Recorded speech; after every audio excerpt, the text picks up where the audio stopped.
I found one of my personal unicorns. This is Thomas H. Handy, Sazerac Rye, from Buffalo Trace, Sazerac Company, whatever you want to call them. Either way, they're owned by Sazerac.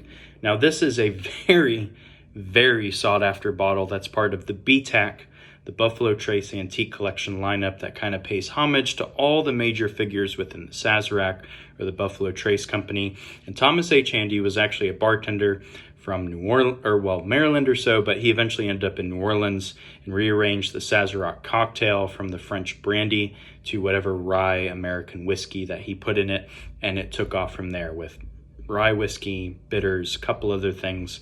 But he was instrumental within the Sazerac coffee house that was over towards the French Quarter in New Orleans. A lot of people forget that New Orleans has a very significant history within the history of bourbon because it was made in Kentucky, Ohio River Valley, that kind of area early on, but then it would all be shipped to New Orleans down the Mississippi for export or wherever else around America. So that's why it's called Bourbon Street and all this stuff that goes into, the Bourbon Festival. New Orleans has a very rich history when it comes to bourbon, largely because it was the main port from this. But getting back to the Buffalo Trace Antique Collection here, there's 5 bottles that make this up. Thomas H. Handy, Sazerac 18, which out of the 5, nobody really cares about that one. George T. Stagg, which is another figure within Buffalo Trace, and the Eagle Rare 17, which from what I know and me personally, that is by far the best one out of the collection, period. And then finally, there is the William LaRue Weller, which I know a lot of people really swear by that one and tell me that's the best one. I've never had it, so I'm not going to sit here and tell you whether it's good or bad or whatever, but apparently a lot of people really like that one and it rivals Eagle Rare 17. But from what I know personally, Eagle Rare 17 is by far the best one when it comes to the Buffalo Trace Antique Collection. Blah. But regardless, with this, these bottles usually go for like $130 MSRP. You'll be really lucky to even find anything that's like above 500 or so. Secondaries on these guys are ridiculous. It depends bottle to bottle, like the Sazerac 18. Nobody really cares that too much about it compared to the other ones, but William LaRue Weller and Eagle Rare 17 will go up to like, a few $1,000s or so on the secondary, which is just ridiculous to me. I am very ready for the bourbon bubble to just pop because I'm tired of these high prices. I'm sure I'm not the only one out here, but this is getting really ridiculous. It's time for these prices to come down and people to lose interest or whatever, so the people that actually know what they're tasting can get the bottles they're looking for. That's what I have to say.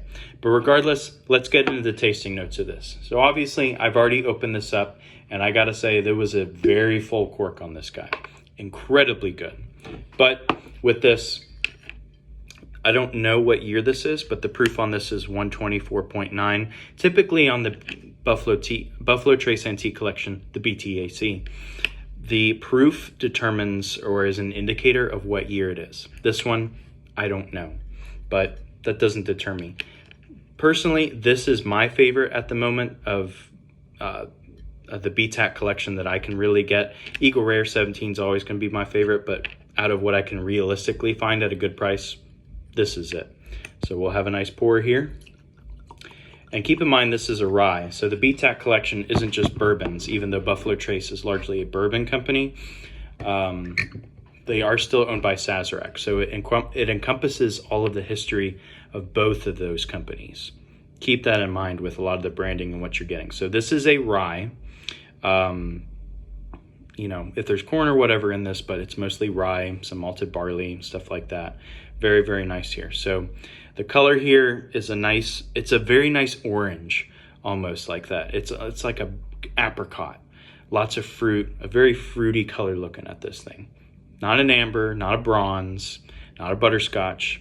It's very orangish on this. So that's very nice. So we'll take a little whiff here. And immediately you're greeted with tons of fruit. There's a ton of like candied fruit, especially apricot, orange, bunch of citrus. Imagine biting into an orange and that kind of lingering on your tongue or so.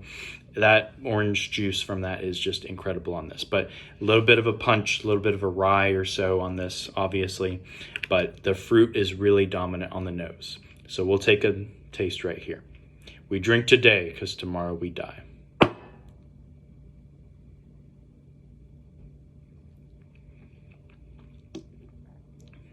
Oh my God. This is my favorite rye, period, and for good reason here. You're immediately greeted with a lot of that spice, a lot of that punch. There's a very fine and very potent graininess to this, especially on the front as it hits your tongue and it goes down the throat. You get a good Kentucky hug down your esophagus on this, and a lot of the punch and a lot of the spice. But as it transitions to the middle of the tongue, it's a ton of that orange and that apricot, kind of like, there's a little bit of like a baked apple pie-ness, a little bit, kind of like that apple brown sugar a little bit, but it's mostly those fruity notes that really carry this.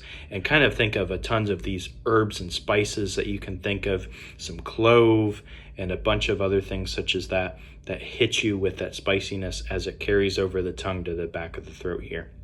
I mean, this is by far one of, if not the most spicy tasting rye or whiskey period you're going to get out there. This thing is absolutely incredible on what it does here. So, I mean, my God, this thing just blows me away all the time.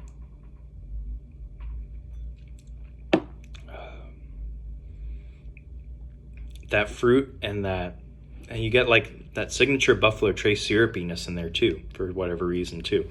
That's part of the viscosity, and it carries that spice and that fruit so well on all of this stuff. So out of everything here, I mean, my goodness, this is an easy 9 out of 10 right here. This is by far the best rye I think that you're going to come across if you're lucky to get it at a good price. But if you find it at that, make sure you can negotiate for it and try to get a very solid price on this. But this is by far the best rye you're going to find out there. But that'll wrap it up for this episode. Happy hunting and cheers.